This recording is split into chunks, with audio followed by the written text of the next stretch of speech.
Hello children, welcome back.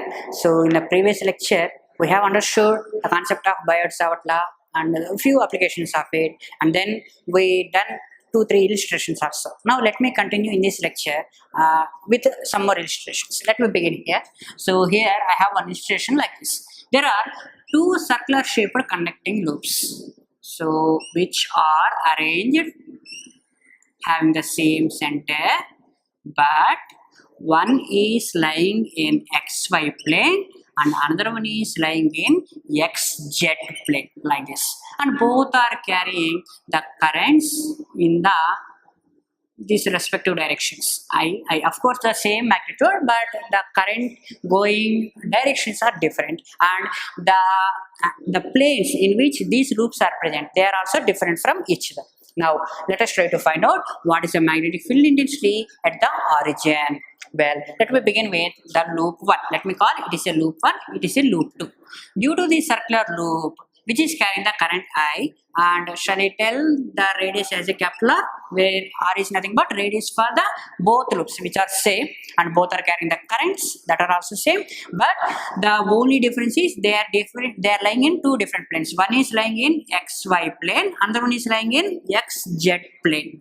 Well, so let us start with magnetic field intensity due to the loop 1. Since it is a circular in shape, the magnetic field intensity is given by, magnitude is given by mu naught I divided by 2r. Then what is the direction? So if I curl my fingers along the direction of this current, then the thumb is showing into the plane of a board. But here I have drawn the XYZ axis system. Whenever I represent with the Cartesian coordinate system, I mean this XYZ axis system, then it is better to write the magnitude as well as the direction with the help of the unit vectors. Then B1 bar is going to be nothing but, since this is into, that is nothing but opposite to the positive Z axis. Therefore I can write like minus k cap. Therefore, what is a B1? B1 is nothing but minus mu naught I divided by 2r times of k cap. Now, this is the B1. Now, what about the loop 2? The B2. Magnitude is what? Of course, same. Mu naught I divided by 2r. There will be nothing difference. Then, what is the direction? How the current is going? So, if I represent like this, what is the meaning of it? The loop is like this, in this plane. In this plane, it is like this. Now, the current is going like this. Therefore, I have to curl my fingers like this. Since the current is going like this, I have to curl my fingers like this. Now, thumb is showing up. So that is nothing but along positive y-axis. Therefore, what is the direction of a magnetic field? J cap. Now, what is going to be the net field? The net field is nothing but B1 bar plus B2 bar. B1 bar plus B2 bar. And finally, what I can write? Mu naught I divided by 2r times of J cap minus K cap. This is going to be the net magnetic field direction as well as a magnitude. If I want to specifically write what is the magnitude, how I have to write? The net magnetic field magnitude is nothing but mu naught I divided by 2r times of under root 1 plus 1. So this is going to be give me mu naught I divided by root 2r. This is the net magnetic field magnitude. And this is how we have to operate. So again, let me tell you, if I want to write the magnetic field intensities of any loops or any kind of arrangement which are being arranged along x, y and z axis planes. Now somewhere if I write like this, so I have a, let me give you one more illustration so that you will better understand what is this concept. So let me go for one more illustration here. This problem I have like this. Let us suppose I have an x-axis, y-axis, where this is going to be z-axis. I have two infinitely long conductors. One is arranged along x-axis, one is along y-axis. Two infinitely long conductors, like this they are. Two infinitely long conductors are arranged along x and y axis respectively, and both are carrying the current I only. Of course, one is towards the positive x-axis, another one is carrying the current towards the positive y-axis. Its a question is like this. There is a one point P here, which is lying on the z-axis at a distance of a from the origin. At a distance of a from the origin. There we wish to find out what is the magnetic field intensity. Well, let me describe this like this. This is going to be an x-axis, and this is the y-axis, and this is nothing but z-axis. So the axis which is near to, which is coming towards you will be called as a z-axis, and there is a one infinitely long conductor in this direction, infinitely long conductor in this direction. And from the center, let me call this as a center. Now on the z-axis at this point P, which is at a distance of A, I would like to find out what is the magnetic field intensity. Now let us start. How many conductors are here? 2. 1 and 2, and both are infinitely long conductor. Due to the infinitely long conductor 1, what is the magnetic field intensity? That is nothing but mu naught I divided by 2 pi A. That A is nothing but here again A only. Well, this is the B1 magnitude. What is the direction now? So how the current is going? Like this current is going. Now what I have to use? I have to use my thumb rule. So the thumb is showing the direction of a current. The fingers are curling along the direction of a magnetic field. Then how my finger will loop here at this point P? That is nothing but like this. Actually, if this is infinite long conductor, if I curl my fingers like this, what is the meaning of it? Field loops are forming like this. Now at this point P, the loop is going like this. That means at this point, what is the tangent? This is going to be the tangent. Vertically downward direction. Vertically downward in the sense opposite to the y-axis. Therefore, minus j cap. Minus j cap. That is going to be the direction of a magnetic field intensity. Now let us speak about the another conductor. So here I have written for B1, this conductor 1. Now let us speak about the conductor 2. So let me call it as in 2.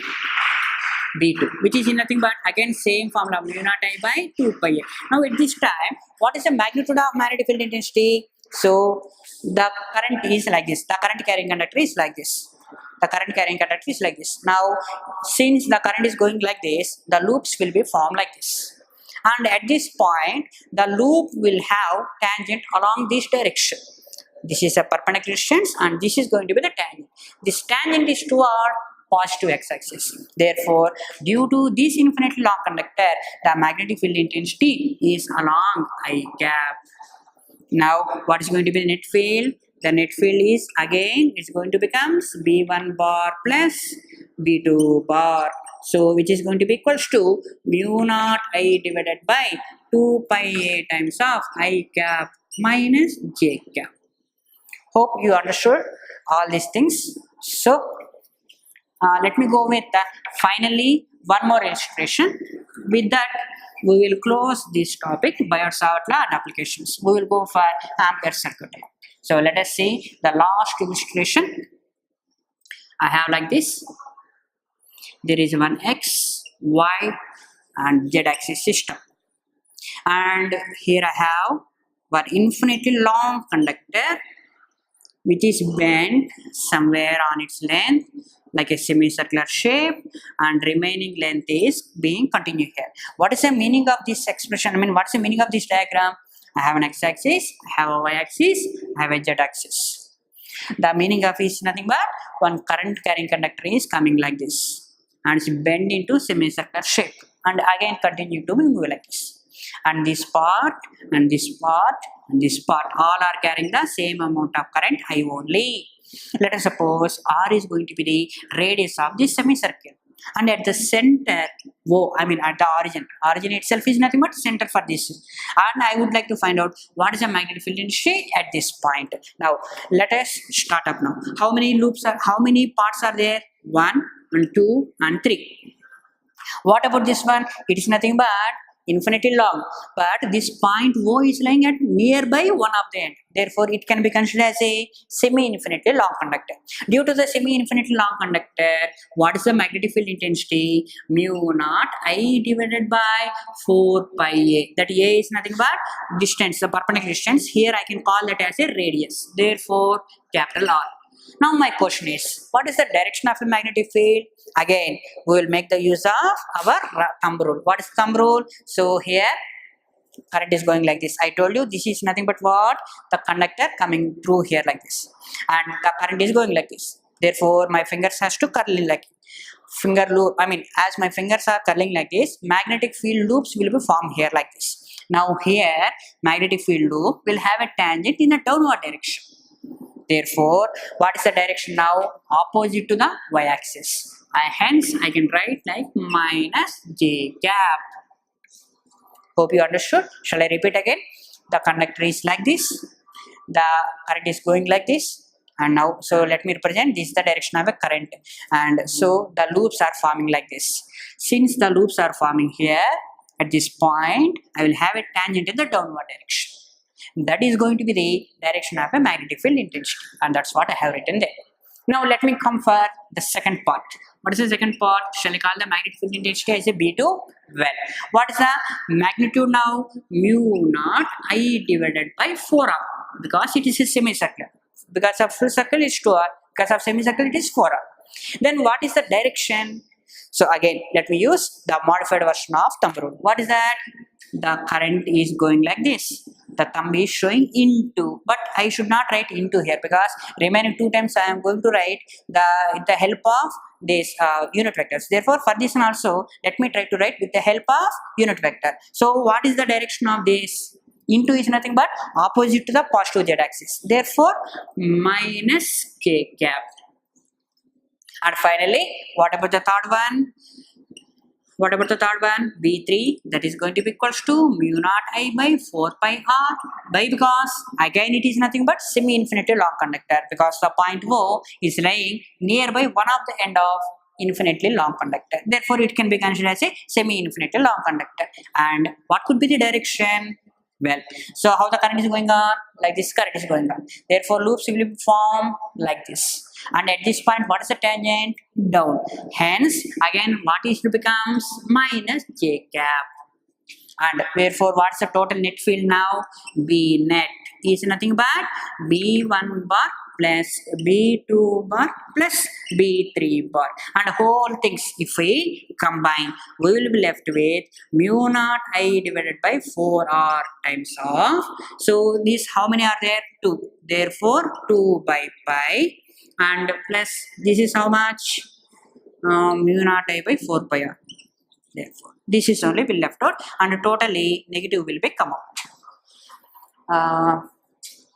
I think I have to write like this, minus j cap, and the next one is, here it is left out, minus k cap. That's all. Minus k cap. This is going to be the net field. So, I think you understood. B1 bar plus B2 bar plus B3 bar. These 3 has to sum up. Since these are 2, I have written as a 2 by pi, and these are the j caps. Minus, this is nothing but minus k cap. This is going to be the net field. If you want to find out the magnitude, again you have to done the under root 2 by pi whole square plus 1 square. Under root 2 by pi whole square plus 1 square. That will give you the final result. I mean the magnitude of magnetic field intensity due to this configuration. And that's the end of Biot-Savart law applications and how to use. Now let us start with the another important tool, that is Ampere's circuital law. What is this Ampere's circuital law? So Ampere's circuital law, we have definition like this. Ampere circuital law. What is this Ampere circuital law? So let us suppose there is a space, and where in the space I have 3 conductors, 1, 2, 3. One is carrying the current I1 into, one is carrying the current I2 out, and the third one is carrying the current I3, which is into the plane of a board. And due to these 3 current carrying conductors, I have the magnetic field which is being set in this space. And let us suppose there is a one closed loop which is not a circular. It is like some closed loop, and it is having the magnetic field intensity along the tangent. Generally, the magnetic field intensity at any point will be along the tangent. That's what we done previous problems and all. And here, this is the direction of a magnetic field intensity at this point P. Now, if I choose one small element here, let me call it as in dl. Then, if I do the line integration of this magnetic field intensity around this closed loop, that means B dot dl is nothing but line integral completely. So the line integral of magnetic field intensity around any closed loop, that is nothing but B dot dl, will be equals to mu naught times of net current. Mu naught times of net current enclosed by this loop. So this is a closed loop which is having three currents, I1, I2 and I3. I1, I3 are in one direction, I2 is in another direction. If I think this into as a positive and out as a negative, then what I can write? I could write like mu naught times of I1 plus I3 minus I2. This is going to be the Ampere's circuital law. According to Ampere's circuital law, the line integration of magnetic field around any closed loop will be equals to mu naught times of net current, and this is what called Ampere circuital law. Now let us see say few important applications of this Ampere circuital law. I already told you this Ampere circuital law generally used for a kind of symmetrical arrangements. Now let us discuss 2 or 3 important applications of this Ampere circuital law.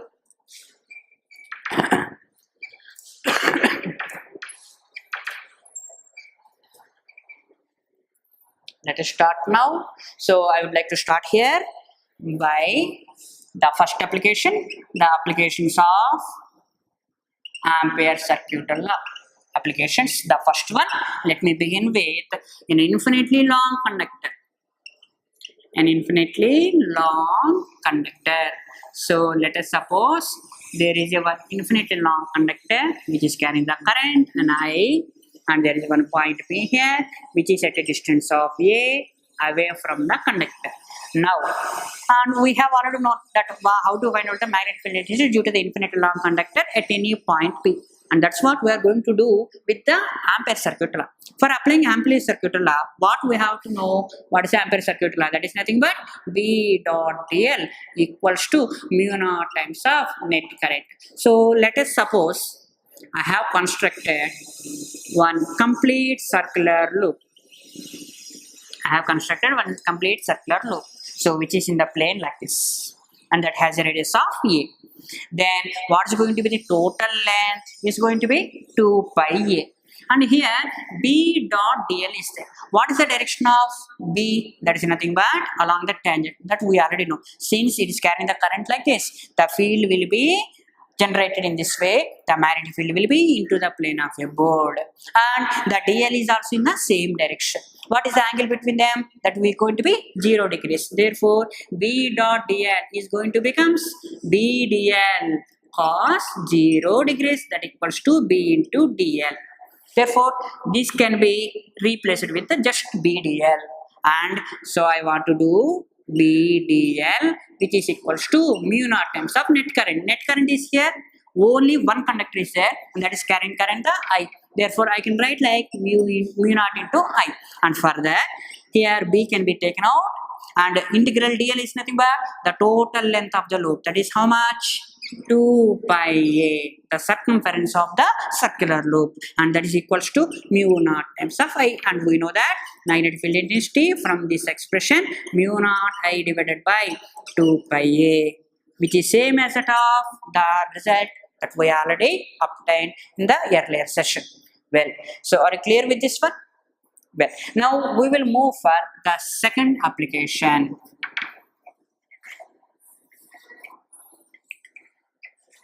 And the solenoid, and the last one is toroid.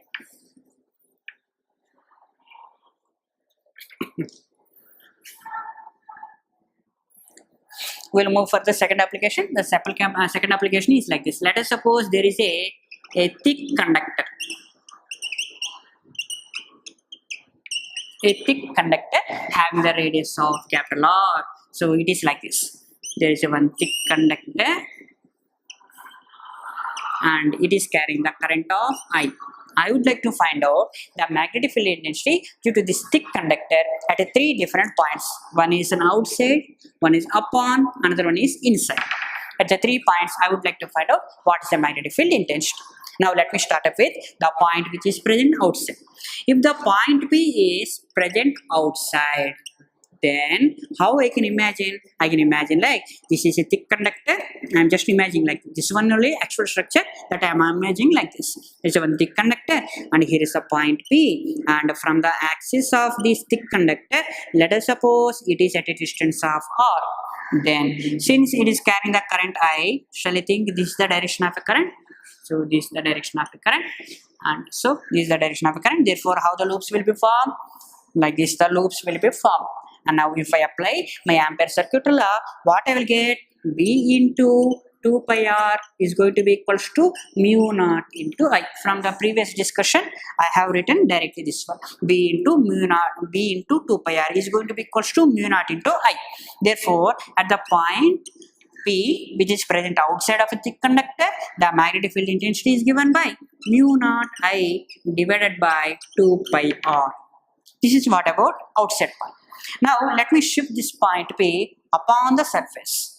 Now if I shift this point P upon to the surface, then R is going to be equals to capital R. Quite obvious, because from the axis, any point on its surface will be lies at the distance of R, which is nothing but the radius of the conductor. Hence, I can replace this small r with the capital R. When the point B is shifted to upon the surface, let us suppose now the point B is shifted to upon the surface, then R is going to become capital R. Then what is the B? That is going to be mu naught I divided by 2 pi capital R. Now things are easy for us. Now let us go for the magnetic field intensity for a point P which is lying inside it.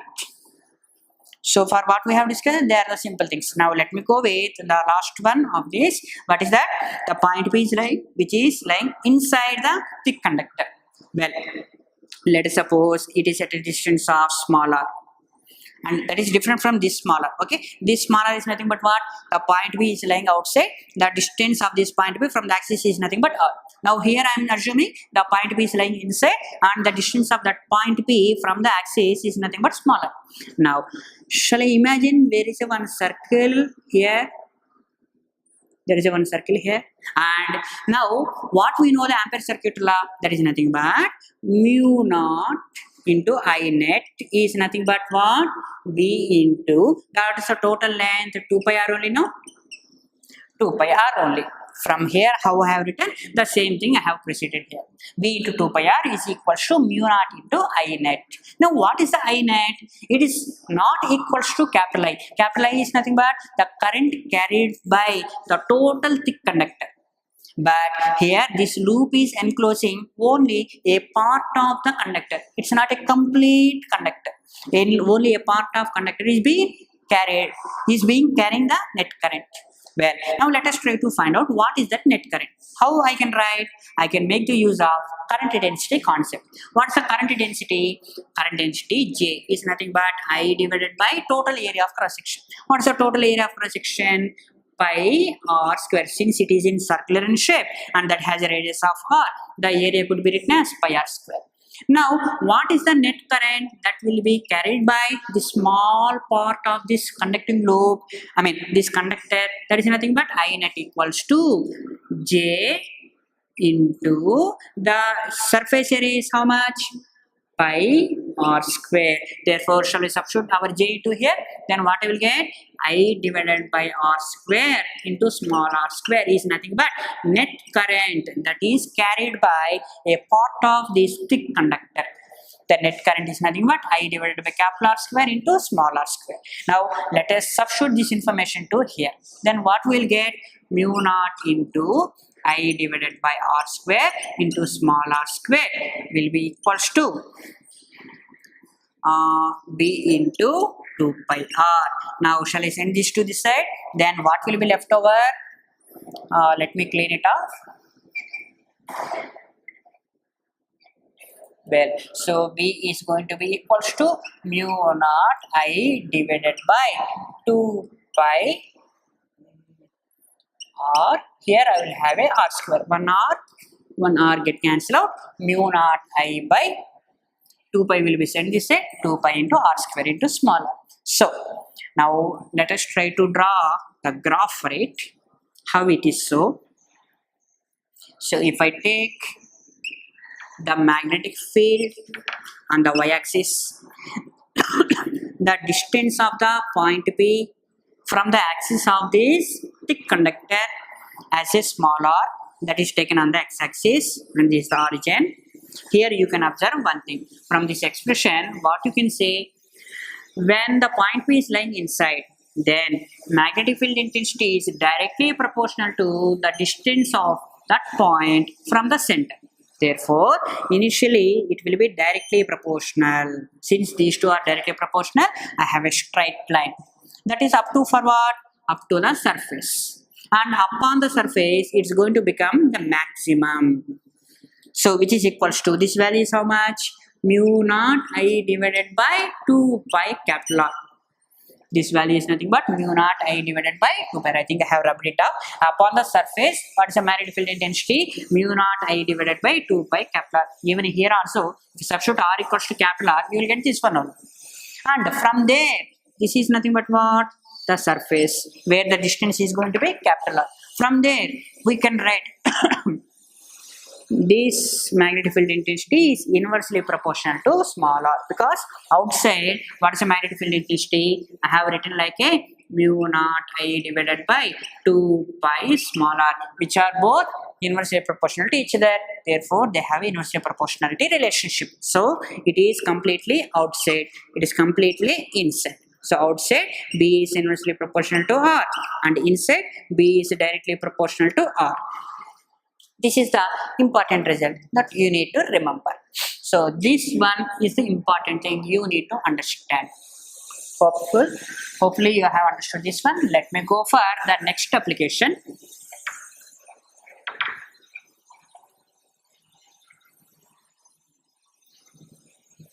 Here I will tell you the formulas for magnetic field intensity due to solenoid and toroid, which are different from the formulas given in your books. I mean, let us suppose this is a solenoid. Here I have a length is solenoid, which have the loops into, and here it is like this. They are going and coming out, and this is going to be the axis of a solenoid. On the axis of a solenoid, let me choose one point P. This point P is subtending the either ends at an angles of alpha and beta respectively. Let us suppose. So, this is a long solenoid. Here is a point P. The point P is subtending an angles of alpha and beta at the either ends with the vertical line that is joining the center, the point P to the line of a solenoid. The length of a solenoid and point P are joined with a one perpendicular line. With that perpendicular line, these two ends are subtending alpha and beta angles. Then, in terms of this alpha and beta, the magnetic field intensity at this point P is given by the formula mu naught I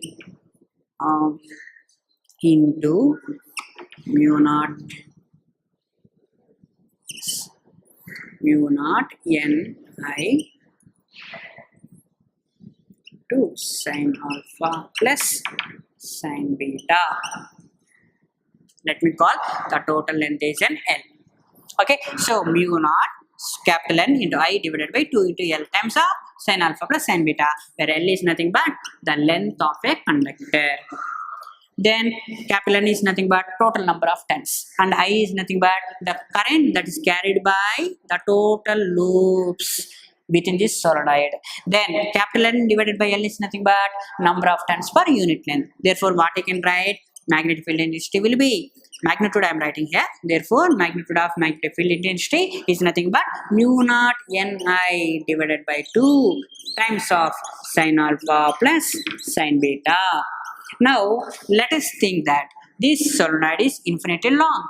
Then alpha and beta both are going to be equal to 90 degrees. That's what if you substitute back, what you are going to know? B bar magnitude is nothing but mu naught Ni. This is quite obvious result that you have seen in your textbooks. The magnetic field intensity due to infinitely long solenoid is given by mu naught into small n into capital I, where small n is nothing but number of turns per unit length. Now let me finish off here by giving you one more small application. With this, Ampere circuit law applications will be over. That is toroid. What is the meaning of toroid? Let us suppose here I have a thick cylindrical shaped conductor which is being bent in the circular shape. Now if I have a current,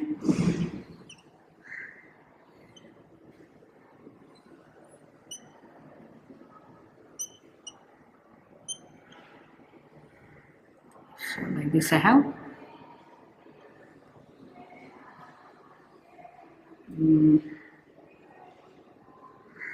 let us suppose is carrying the current here and current is coming out here, and I would like to assume that the axis of this cylinder is at a distance of small r away from the center. Then what is the magnetic field intensity? Here inside this loop, I mean inside this space there will be no field. At the outside there will be no field. Only the field will be present inside it. So that field intensity is given by the formula mu naught Ni. But here small n is nothing but the total number of turns per unit length of circumference, which is nothing but 2 pi r, where 2 pi r is nothing but the circumference of axis of the cylindrical loop. So with this we have the end of the Ampere circuit law and applications. Thank you.